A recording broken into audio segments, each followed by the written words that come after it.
What's up? As I'm recording this, it is 12:27 at night, January 30th. It's about to be my bedtime, but I got to talk about the NBA scoring outburst this year. I know everybody is talking about it, and I know it's not that new of a topic or whatever, but I feel like it needs to be addressed, at least something I want to address, especially with Giannis going for 50 tonight. Like, every player is going for 50 or more at some point. We have Donovan Mitchell's 71-point game, Damian Lillard has 60, Luka 60, Joel Embiid 59, damn near 60 points. We have Book going for damn near 60 points, Giannis 55, Anthony Davis 55. The amount of 50-point games, look at that. 17 50 or more point games on this season is wild. Why? Absolutely insane. I'm not sure if you guys watched tonight's Bucks and Pelicans basketball game. Giannis did end up going for 50. He hit a three with like a minute and 40 left in the game. They were already beating the Pelicans pretty bad. He knew he was at 47, so he shot the three for 50, and honestly, do it. I mean, why not just go for 50? Every single player in the league seems like they're going for 50, so you might as well just submit your name to the 50-point club. He has one already here. He just added another one, so it's either him and Dame and Luka are the only two. Devin Booker, Joel Embiid. Okay, so like multiple people have multiple games of 50-plus points, which is absolutely insane to even think about. I remember growing up and watching, Carmelo Anthony go for what he do? Was it 62? 62 in the Garden against the Bobcats at the time? Maybe they were the Hornets at the time. That could be very incorrect, but I'm pretty sure that's exactly what happened. I think it was 62 if I'm being correct. I remember watching that game and just being amazed. You never see 60-point games, at least you never did at the time. Watching somebody like LeBron, I think LeBron's only had one 60-point game in his career, if I'm correct. But now you're watching, Luka has a 60-point game. Joel Embiid damn near does. Donovan Mitchell has a 71-point game, which is insane, dude. In all honesty, I've been thinking about if the scoring outburst is good for the league or not. So, watching these Pistons games that I've been watching, because that's my favorite team, I watch pretty much every game for the most part. When I watch us go for 120, 130 points, it doesn't make any sense to me that the Pistons are doing that. We have one of the worst rosters in the league. Our only player that can actually score at will is Bojan Bogdanovic. We're currently starting two rookies, one at our center and one at our shooting guard. Our starting point guard was literally like the laughing stock of the league. Literally everybody trashed on Killian Hayes all year, even prior to this year, because of him being a bust, which now he's starting to look pretty solid for us, so it's turned around. But watching us go for 130 and 120 in these games just doesn't make any sense to me that this roster can do that. And I'm not quite sure if you can leave that up to the defense being bad or the fact that the offense in the NBA is just so much better. It's just pretty much at the point where it's impossible to stop guys from scoring now. So I'm not quite sure which is which, but curious what you guys, you NBA fans, think about the scoring outburst in the league, if it's good for the game, if it's not good for the game. I mean, I'm just trying to think about what could be done to stop this scoring outburst. I don't know if it's, maybe lengthen the shot clock, but I don't think the NBA wants possessions to be any longer than 24 seconds. I feel like if anything, they'd shorten the shot clock, which would just make the scoring outburst rise. I mean, you have to shoot more shots in a game because you have to get it up before that shorter shot. I think if the NBA were to do anything with the shot clock, it would be shorten the shot clock and force up more possessions. I think their mindset is the more shots, the more points, the more fun the game is for the fans. It might be, but at some point you got to realize that fans also want to watch a little bit of defense, right? Maybe not. Maybe I'm the only guy that sits here and I'm like, dang, every player is going for 20, 30 plus a night. It's kind of boring for me to watch personally. I just don't get the wow factor that I used to get anymore from when players used to go off. And I think that's the biggest problem for me with this, is the fact that I'm fine with players going off in these games, but it used to be so much more exciting, something that you had to sit down and you had to go back and watch. You would talk about with your friends right when it happened. Now it's like, oh, Giannis just got another 45, another 50 tonight. That's so, we expect it now. It's it's not even that insane of a game when realistically it should be. We should be looking at it like these guys are insane. They're doing things that we just didn't expect them, and they shouldn't be able to do as humans. It's wild. Outside of just like the scoring outbursts in the NBA, I've just been trying to think of like different things that could benefit the league, different rule changes, different additions to the league that could benefit the league and make it more interesting to watch for a lot of people. I think the league currently has like a solid hold on the youth audience. I think that like my age and lower has, because I'm 24, right? I forgot how old I am, 24. My age and lower, I think we have a pretty good grasp. The NBA has a good grasp on our age group, but the people way older than me, the 40, 30, 50 in that area and higher, they do not like the NBA. They hate how much defense is not being played, even though, I mean, I'm sure these guys are out here trying, busting their ass. They hate the fact that the NBA looks like it has no defense. People are scoring all the time. At this point, I really think it's just people are too talented. So I've been trying to think about what the league could do to better this kind of stuff and pick up more viewership from other people outside of the age group that's kind of targeted by the NBA, which is more of like the social media age, right? Obviously, there have been talks of like a tournament within the season, like a mid-season tournament, maybe around this time of the year. I don't know how you could really convince players, especially like Kawhi Leonard, LeBron James, people who like are now valuing this time off when they can get it. I don't know how you convince those kind of players to play in a mid-season tournament. Maybe it is something like the winner, if they were to make the playoffs, gets home court advantage throughout the playoffs.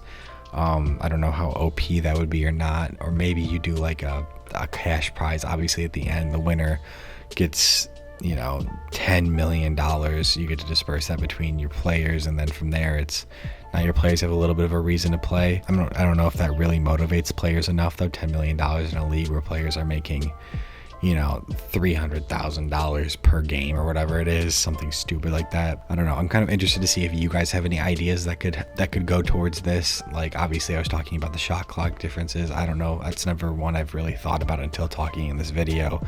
I think the shot clock at 24 seconds is a pretty solid spot to be at. I don't know. I'm just rambling on. I'm kind of curious to hear what you guys are thinking, if the NBA could add anything else that could make this a little bit better for the older generation to watch, because obviously they are so used to watching, you know, what the 90s, the 80s, the Bird Magic, the Michael Jordan, you know, Dominique Wilkins. These guys are the greatest of all time. I'm pretty sure it's consensus that these players just would not run the NBA like this older generation of NBA fans claim they would. I'm pretty sure, if we're being honest, LeBron James could probably thrive in any era. Oh, another thing I actually wanted to bring up was, I'm not sure if you guys saw it, but the whole Grizzlies and Jaren Jackson messing up his stats, or like adding to his stats, embellishing his stats, whatever you want to call it.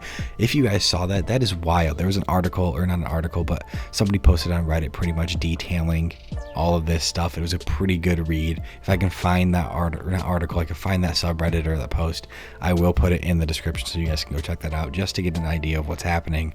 I don't necessarily want to say it's true. I don't think I believe it too much, even though like it looks pretty convincing when you read the entire post. I've seen videos on Twitter of people trying to break this situation down to help other people understand why his stats look so good when it comes to steals and blocks. And one of them was a video of Jaren intercepting a pass, or knocking a pass out of the lane.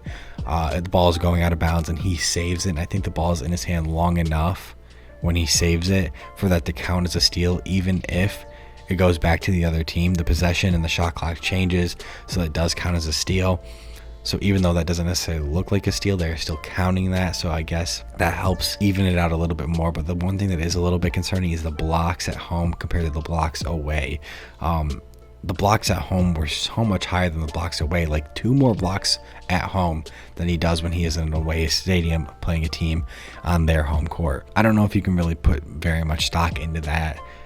It looks a little fishy, but like I said, I don't think you can read too much into it. I think, you know, the NBA would be on top of that. Like, there's no way I feel like you could just be getting away with stacking or padding these stats for these players, but I guess I don't know what really is going on out there. Let me know your thoughts on that one as well. We just had NBA Rivalry Week, which was pretty fun to watch. I watched a decent amount of the games. I didn't watch a lot of the full games, but I was able to catch most of the games, parts of most of the games at least. I was really into the Sixers and obviously the Nuggets, the Embiid and Jokic matchup. I thought that was such a good game. I watched until halftime, and it looked like the Nuggets were pretty much handling business. Embiid was doing his thing, obviously, and Jokic, I thought, had a pretty solid game going. He just looked like he was controlling the offense, controlling the flow of the game pretty well. And I didn't even watch the second half, but I don't know what happened. Embiid exploded, and the Sixers started to pull it together, ended up winning that game. So I thought the rivalry week idea is actually such a good idea, and hopefully we can start to build rivalries again in the NBA, because we haven't really had any. I feel like the Memphis Grizzlies are rivals with literally every team in the league at this point. What was it, last night as I'm recording this, LeBron James has that foul that doesn't get called. They end up losing the game to the Boston Celtics. It's a blatant foul that was missed. And I don't know what to really say about the referees and what's going on in the NBA right now, other than they got to get it together. I don't have a solution that could benefit the NBA at all. Obviously, they're not going to listen to what I have to say, but just brainstorming for fun to see if I can help, or I can think of an idea that would help the reffing situation in the NBA. I genuinely don't think there is really anything that can help. I mean, you can suspend referees, but I don't think the NBA has enough referees to be able to suspend other ones. I mean, then you're stuck bringing up college refs or whatever to the NBA, and at that point, that's just awful. College refs are terrible. Big Ten refs are awful. These guys are not ready to come to the NBA and start making these calls. Maybe they are, though. I don't know. Maybe you get a little bit less of the bias that goes around in the league that allows Joel Embiid and James Harden to shoot 50 free throws a game.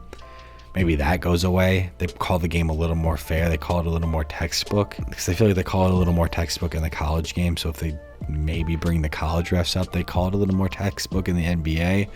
Players would hate that, obviously. I mean, every player carries the ball on. Everybody travels now. That was the fourth time the Lakers have lost on a terrible foul or no call at the end of a game in the last 2 weeks. I mean, that's a little upsetting, because as someone who has not actively rooted against LeBron James, but I haven't ever rooted for LeBron James in my life, I can now say that I'm rooting for the Lakers to do something. I like Russell Westbrook.